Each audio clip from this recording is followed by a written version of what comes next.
days ago, we had one of the craziest thunder showers in our region. It was a continuous lightning and constant rumbling and rolling of thunder throughout the night. Next morning, I had to drive to a certain place, and as I drove through the back roads of our village, I saw the road blocked by a fallen tree. So I turned my car around and took the main road. The next day, I wanted to go through the woods to see the broken stump of the fallen tree. There was no path to go through the brushes of the forest. I made my own trail to get closer to the broken stump. Finally, I found the spot where the tree had fell, and all I could see lying there was a small piece of freshly ripped wood. This was very strange to me, so I looked around, thinking there must be an uprooted, ripped-off tree trunk somewhere right here. No sign of it at all. I could not find it. It was strange. Everything around looked like nothing ever happened here. The forest ground looked happy, freshly watered by the rain. I got curious now and looked upwards to see a sign of a broken tree. And there it was, way high up amongst the treetops, about 25 meters high from the ground. From the bottom, it looked like a normal tree, but the top was no more. The whole crown of the tree was ripped from its trunk, and I could hardly get a good view from the ground. So I went out of the forest to have another view of that ripped tree. The same evening, I took the dog out for a walk in another forest, and I saw the same thing there. The tall trunks are there, but the crown of the tree is ripped down by the thunderstorms. The top was hollow and deteriorated, eaten by worms and bark beetles. Now this got the attention of my spirit. I sensed in my spirit that there may come a time when God would remove the many protruding heads in the body of Christ. Fake heads, interfering heads, contending and competing heads. Christ is the head of his bride. Every human power that sets itself up as the head will be ripped off, thrown down in such a manner that we will not even recognize that some changes happened.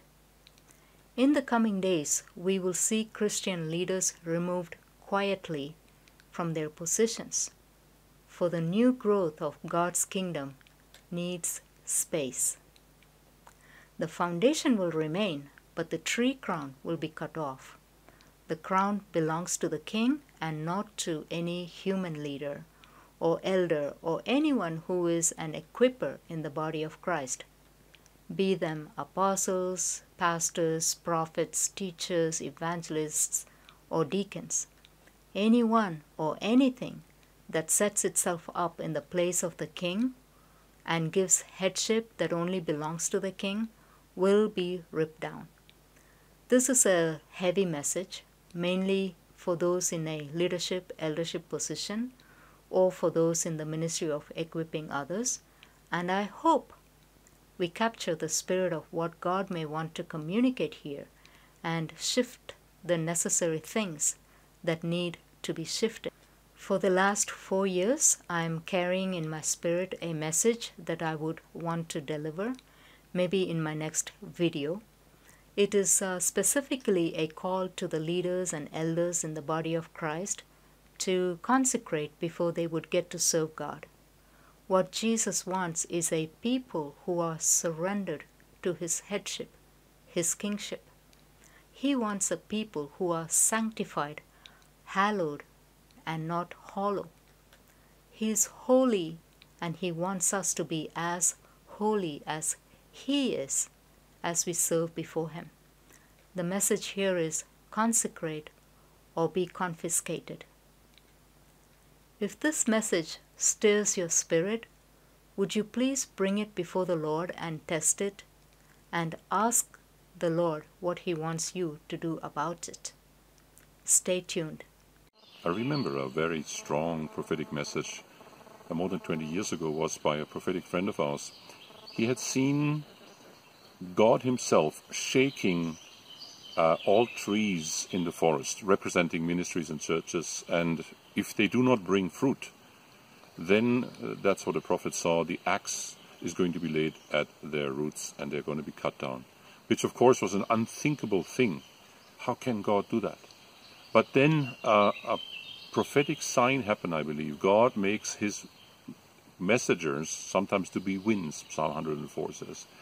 And so one day, 26th of December 1999, a very unusual storm we call Lothar here in our areas of the woods came and devastated the forests in such an amazing way that millions of trees were cut down at hip's height, had fallen, and many of them proved to be hollow and empty.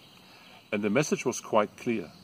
Proud trees that are being built in such a way to suck the dryness out of all the environments, if they do not serve God and bring fruit, they are going to be cut down and replaced, and that was also the prophecy, by creepers and bushwork that is being spreading in the place where previously it was simply too dry around a tree.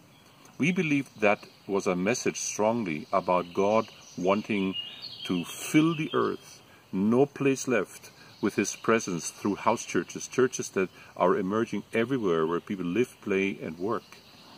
I believe the body of Christ did not really take that quite serious. However, it is happening now. And I believe that message that comes now with the chopping off of the crown of the trees is going to be even more strong. Are we listening?